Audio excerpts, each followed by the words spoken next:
all, welcome to the show. I am your host, the Godmother of Mysteries, and today I've got another unsolved mystery for you. I'm going to be diving into the story of Miss Mary Morris.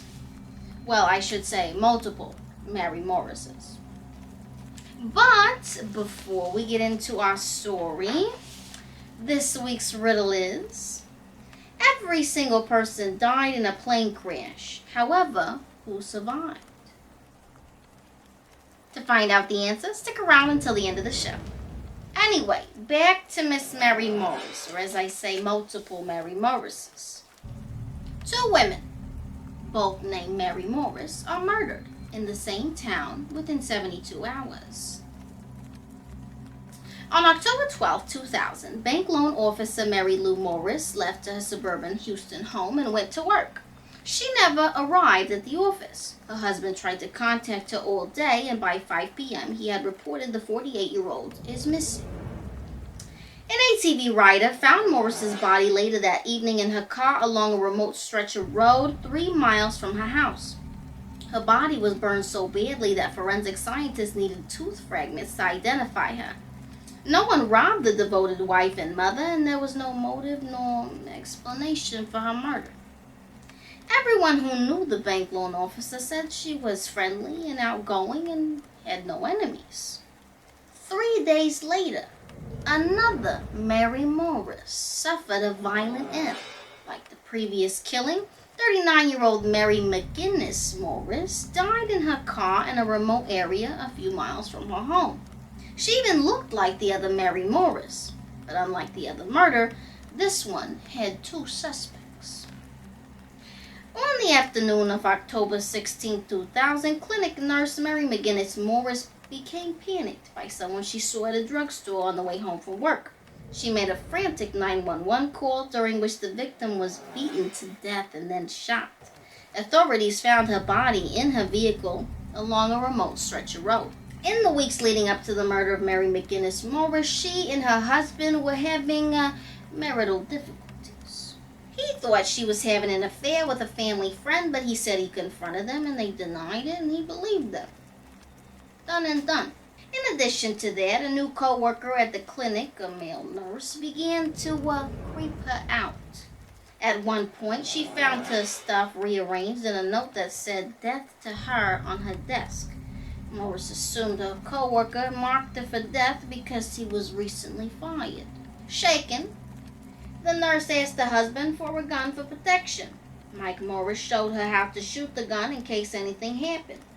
His training did her no good. The murderer made her death appear as if it was a suicide, but authorities knew better. Investigators observed the telltale signs of a struggle, as if Mary McGinnis Morris tried to fend off her assailant. So, this is already interesting to me, because she gets a gun shortly before she's murdered, and then she gets murdered with her own gun. I mean, how awful is that? I mean, she'd have been better off not having the gun in the first place. Police interviewed both the male co-worker and Mike Morris in the death of the second Mary Morris, and the male co-worker was a suspect because he seemed to blame the woman for his firing, and he tried to discredit her. Mike Morris was also a suspect because of how he acted when detectives had contacted him. You know, it's always somebody close to them, isn't it? Husband, wife. I bet you there's an insurance policy. Just wait. Mike Morris told police he was at the movies with his daughter during his wife's murder. Okay, so he has an alibi. He refused to take a polygraph test to back up his story. He claimed he was on anti-anxiety and antidepressant medication and wasn't sure how that would affect the results. Really? I doubt that would affect the results, but sure, Mike, whatever you say. And he wouldn't let police interview his daughter. Well, what are you hiding, Mr. Morris? Shortly after his wife's murder, he hired an attorney. He claimed he did this not because he was guilty, oh no, but because it was good to have someone familiar with the procedures. And as one of the detectives noted, witnesses don't usually get lawyers. Suspects do. The nurse Here it is. Had a life insurance policy worth $700,000 at the time of her death. Oh my goodness, what a surprise. I bet you didn't even see that one coming. Case closed. He did it for the money. What more is there to say? He thought she was cheating on him, and I'm sorry, I don't buy that. I confronted them and they said, no, we're not cheating. And then he just believed them. If he had suspicions, I'm sure it was gnawing at him, and he did not believe them. Because when you feel something right in your gut, and even though somebody tells you you're wrong, most likely you won't let it go. And I bet you he did not let this go. There were also 2 suspicious phone calls that would lead one to believe that this was a hit gone wrong with the first murder. Mike Morris made a 4-minute call shortly before his wife's murder. He claimed he was calling his cell phone to try to get a hold of her, but she never answered. But according to the cellular telephone company, it was a completed call. The phone rang for 4 minutes. Is that right? It rang for 4 minutes and nobody answered. Never heard of such a thing, but okay. Mike Morris could not explain the call. Of course he couldn't. And this is a quote from Mike. Normally the cellular service would have kicked in and said that the party you were calling was unavailable. I didn't get that. I don't know why I didn't get that, but as long as the phone was ringing, I thought there was a possibility that she would answer it, so I let it ring. Mike, who are you kidding here? 4 minutes of ringing? Detective Kuhlman thought otherwise, and this is a quote from him. I don't accept that Mike made this phone call and that the phone rang for 4 minutes. It's not possible. The question is who answered the phone on the other end and what did they talk about for 4 minutes? Authorities believe he was calling the hitman he hired to kill her, and the man was supposed to answer the woman's cell phone. Mike Morris claimed the phone company made a mistake with the length of the call. Is that right? And Mike Morris firmly denies any involvement in Mary's death. And this is another quote. I had absolutely nothing to do with the arrangement of Mary's murder. It's a hurtful insinuation. It's absolutely untrue. Another phone call happened in between both murders. Someone allegedly called the Houston Chronicle to say that the murder of the first Mary Morris was a mistake. No one knows who made that phone call. She's getting caught in the crossfires of somebody else's problems. Poor lady, you know. Only crime was having the same name. The first Mary Morris had her wedding ring removed from her finger. That's one way a hitman proved to his employer that he finished the job. Detectives also noted that both murders attempted to cover up the crime scenes. The first crime scene was a burned-out car, while someone made the second to look like a suicide. Both murders happened in remote locations, so there would be no witnesses. Despite the circumstantial evidence against 2 people with regards to the second murder, no one has been charged in either crime, and over 20 years later, police could find no direct evidence linking the 2 murders. Legally, local authorities called the murders of the 2 people with the same name within 3 days of each other a coincidence. A coincidence, huh? I don't think so. Jay Morris, the husband of Mary Lou Morris, says the odds of 2 people named Mary Morris killed in the same city with a population of 2 million in 2000 within a few days of each other is, astronomical. And unfortunately, a lack of evidence, no confession, and the lack of a murder weapon doomed both cases in a court of law.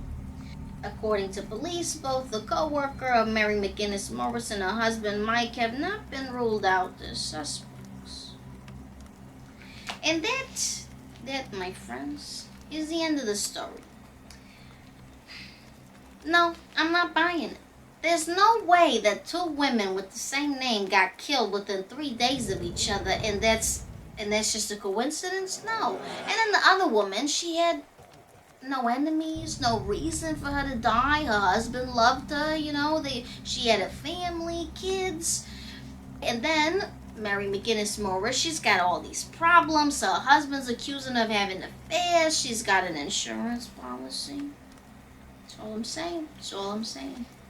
Come on, the 4-minute phone call. You gonna tell me that was just ringing? First, and you notice how he contradicts himself too. So he's like, oh, the answering service should have kicked in, but it just kept ringing, and then later he says, oh no, like the time that the phone company has is just wrong. There's no way it was 4 minutes. But who are you trying to kid here? You gonna tell me that the phone company's records are wrong and your recollection of events is correct? And if the answering service never kicked in, then how long do you think you were waiting if it wasn't 4 minutes? And according to the cell phone company, it was a completed call. So who are you talking to? It kills me that I think this man got away with murder. And then if he had nothing to hide as well, why wasn't he able to let his daughter be interviewed? You know what? I bet, here's my theory. He didn't want his daughter to be interviewed because she saw him on the phone. And she probably heard him talking to somebody while they were together. And he didn't want her to say that because then they would know he was talking to somebody. I'm willing to bet that that's what it is. That's what it is. Anyway, like I said, these unsolved mysteries drive me batty, especially when you think you know who did it and there's no justice for the poor woman. Man, I feel so bad for Mary Lou.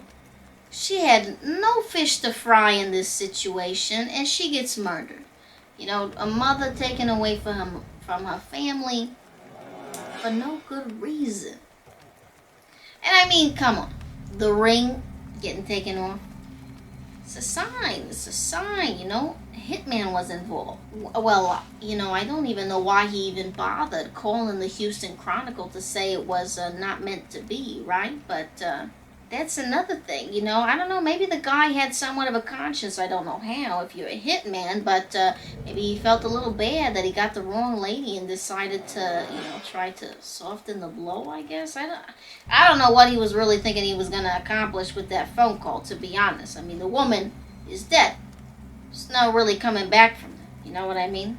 Before you go, the answer to today's riddle. Married couples. Did you get it? I thought that was a good one, play on words.